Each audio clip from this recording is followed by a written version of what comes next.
ich grüße euch. In meinen Kursen und auch in meiner Ausbildung taucht des Öfteren eine Frage auf. Und zwar geht es darum, die Bilder vom eigenen Inneren in das Außen zu übertragen.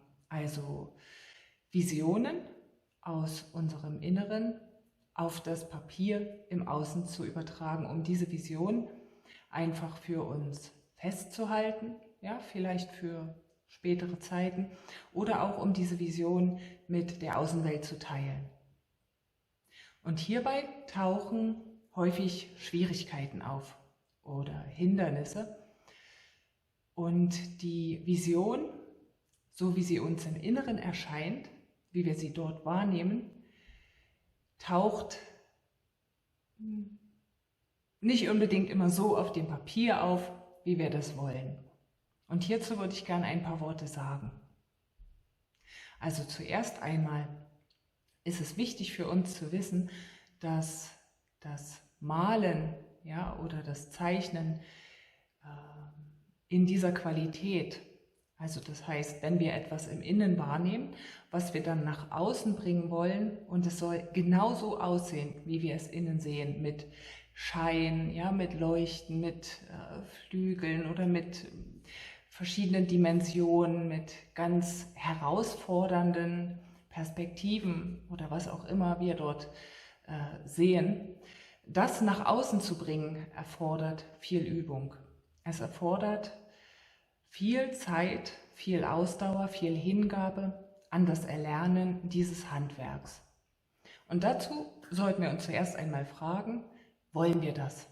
Ja, also viele, viele Jahre, viele Jahrzehnte Übung, um mit leichter Linie das nach außen zu bringen, was im Innen da ist. Es ist nicht jedermanns Sache, ein herausragender Handwerker in Sachen Malen und Zeichnen zu werden. Ja, es ist also wirklich eher ein Handwerk, die Dinge perspektivisch genau und auch treffend zu übertragen.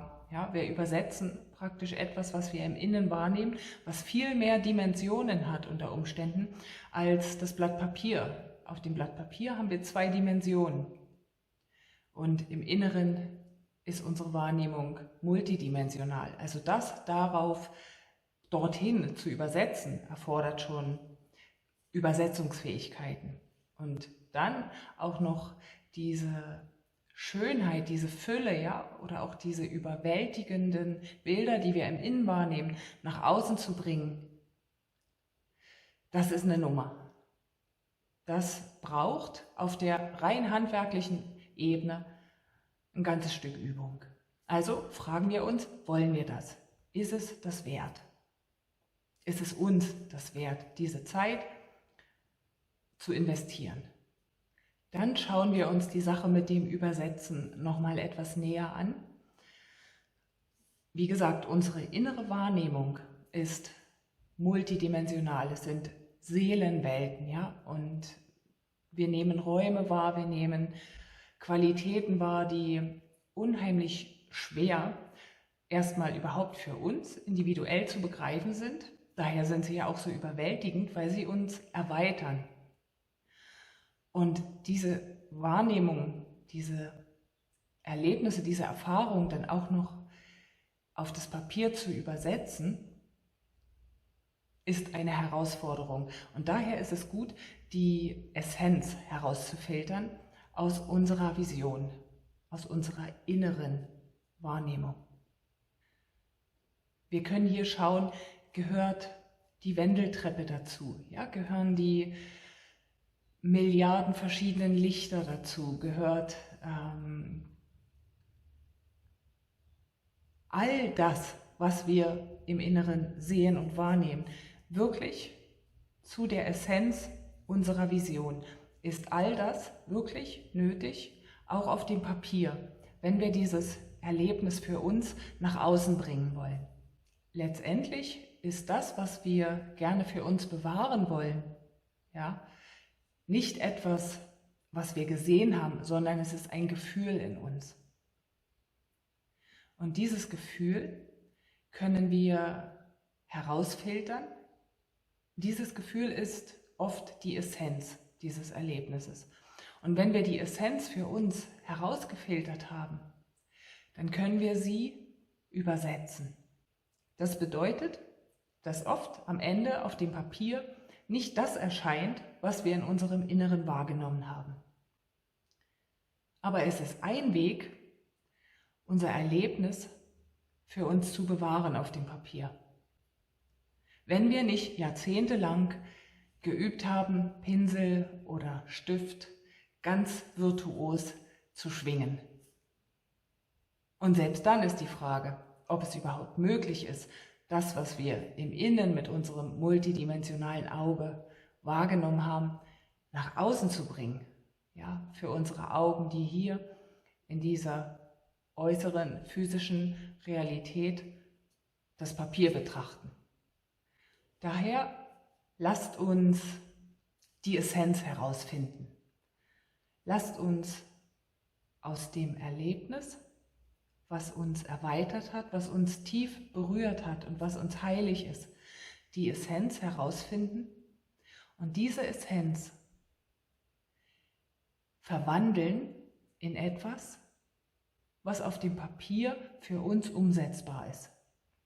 Das mag ein Symbol sein, eine Figur, eine Form, gerne auch ein Wort, ja, ein gezeichnetes, ein gemaltes Wort. Wenn wir es runterbrechen, reicht im Grunde ein Punkt. Wenn wir dieses Gefühl, diese Berührung, diesen Moment der Begegnung mit etwas Größerem, als wir es vorher jemals erlebt hatten, für uns als Essenz übersetzen in einen Punkt, dann ist das ein Kunstwerk. Dann wird der Punkt zu einem Universum. Und diesen Punkt bringen wir auf das Papier. Und in diesem Punkt liegt die Essenz unserer Erfahrung aus der Innenwelt. Dieser Punkt trägt das ganze Universum unserer inneren Berührung, Begegnung, Erfahrung in sich. Und wenn wir das wissen, wenn wir diesen Akt mit voller Aufmerksamkeit durchführen und diesen Punkt setzen, dann sitzt das. Dann trägt dieser Punkt diese Information in sich. Und jedes Mal, wenn wir uns diesen Punkt anschauen, dann können wir an dieses Erlebnis, an diese Erfahrung anknüpfen. Dieser Punkt bringt uns direkt in Verbindung mit der Essenz dieses Erlebnisses in uns. Da wir aber nun mal schöpferische Wesen sind und es lieben zu erschaffen, reicht uns wahrscheinlich ein Punkt einfach nicht aus. Also es kommt ein bisschen auf unseren Typ drauf an, ja, auf unsere Persönlichkeit. Es ist jedoch nichts Falsches dran, wenn ein Punkt nicht reicht. Es ist auch nichts Falsches dran, wenn ein Punkt reicht. Aber wenn ein Punkt nicht reicht, ja, dann sind wir eingeladen, diesen Punkt noch zu gestalten. Also aus dem Punkt kann eine Linie werden, eine Form. Es können Ornamente entstehen, Muster, Farbenspiele, ja, komplexere Symbole oder Kompositionen. Und all das bringen wir auf das Papier in dem Bewusstsein, dass es die Information, die Essenz unserer inneren Vision, unserer Begegnung, Berührung in sich trägt. Wenn wir das in diesem Bewusstsein tun, dann ist wirklich zweitrangig, wie das auf dem Papier aussieht. Und wenn wir das in diesem Bewusstsein tun, ist auch kein Raum für den inneren Kritiker. Wir übertragen das Innen nach außen mit all unserer Liebe und Hingabe. Und dann sitzt es auf dem Blatt Papier. Und jedes Mal, wenn wir dieses Blatt Papier betrachten, entsteht die Verbindung. Also die Verbindung ist sowieso die ganze Zeit da zu dem, was wir im Innen erlebt haben. Ja, es ist ja in uns, das heißt, es ist permanent da. Es mag bloß sein, dass wir es in unserem Alltag manchmal vergessen. Und dann ist es gut, dieses Blatt Papier mit der Information drauf als Verbindungsstück dazu haben. Dann können wir auf das Papier schauen und uns sofort wieder darauf besinnen, dass es in uns ist. Und wir können es wiederfinden in diesem Moment. Und so lernen wir auch, es zu bewahren, auch in diesem Bewusstsein, auch hier in der alltäglichen Welt, in unserem Alltag. Und wenn späterhin der innere Kritiker auftaucht und wir wieder anfangen, das Bild zu bewerten, es zu verurteilen, es vielleicht sogar schlecht zu machen, dann rufen wir uns wieder ins Bewusstsein, was dieses Bild ist. Es ist ein Informationsträger von etwas Heiligem. Das ist, was es ist. Es ist nicht dazu da, uns zu gefallen. Es ist auch nicht dazu da, irgendjemand anderem zu gefallen.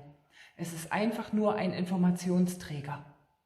Es trägt die Information in sich, die es braucht, damit wir sofort wieder spüren, was wir sowieso die ganze Zeit in uns tragen. Das Bild ist nicht mehr und nicht weniger als das. Da gibt es auch keinen Grund, daran rumzumeckern oder zu kritisieren. Das ist es, was das Bild ist. Und wenn ihr auf diese Weise damit umgeht, könnt ihr auch gleichzeitig euren Verstand ein Stück schulen. Das ist ein schöner Nebeneffekt. Ja, der wird immer was haben, womit er nicht zufrieden ist unter Umständen. Aber dieses Bild, dieser Informationsträger ist nicht die Baustelle dafür, das auszutragen. Ich freue mich, wenn diese Worte euch ein Stück bereichert haben. Danke euch fürs Zuhören und ich wünsche euch jederzeit ganz viel Freude und Staunen beim Zaubern und beim Schöpfersein auf dem Papier.